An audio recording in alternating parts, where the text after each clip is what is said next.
మీలో ఎంతమందికి జున్ను అంటే ఇష్టమో కామెంట్ చేసేయండి. కమ్మనైన జున్ను 1 మినిట్లోనే రెడీ చేసేద్దాం. 1 కప్ వరకు కూడా జున్ను పాలు తీసుకోవాలి. జున్ను పాలకి 2 కప్స్ వరకు లేదా 3 కప్స్ వరకు కూడా నార్మల్ పాలు అనేది తీసుకోవచ్చండి.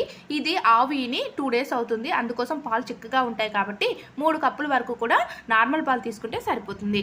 అలాగే ఇందులోనే ఒక 3/4 కప్పు లేదా పావు కప్పు వరకు కూడా షుగర్ను కూడా యాడ్ చేసుకోవచ్చు. నేనైతే ఇక్కడ బెల్లం యాడ్ చేస్తున్నాను. బెల్లం అయితే టేస్ట్ చాలా బాగుంటుంది. కొంచెం షుగర్ను కూడా యాడ్ చేసుకున్నాం అనుకోండి ఇంకా టేస్ట్ బాగుంటుంది. చూసారా, ఒక 1 కప్పు లేదా హాఫ్ కప్ వరకు షుగర్ యాడ్ చేసుకొని మెయిన్ మొత్తం స్వీట్ ఎలా ఉందో ఒక్కసారి చెక్ చేసుకోవాలి. పల్లెటూరులో జున్ను చేశారనుకోండి, ఆ వీధి మొత్తం కూడా పంచుతారు, లేకపోతే ఊరు మొత్తం కూడా చాలా మంది పంచుతారు. ఈ విషయం మీలో ఎంతమందికి తెలుసో కామెంట్ చేయండి. సో ఇలా ఇందులో కొంచెము యాలకులు, మిరియాల పొడి కూడా వేసుకొని మొత్తం కలుపుకోవాలి. కలుపుకున్న తర్వాత ఇలా కుక్కర్లో కానీ లేదా నార్మల్గా ఇడ్లీ పాత్రలో కానీ ఇలా 1 గ్లాస్ వరకు కూడా వాటర్ వేసుకొని మనం రెడీ పెట్టుకున్న ఆ జున్ను పాలను కూడా ఇందులో పెట్టేసి ఒక 15 to 20 మినిట్స్ పాటు కూడా బాగా కుక్ అవ్వనివ్వాలి. తర్వాత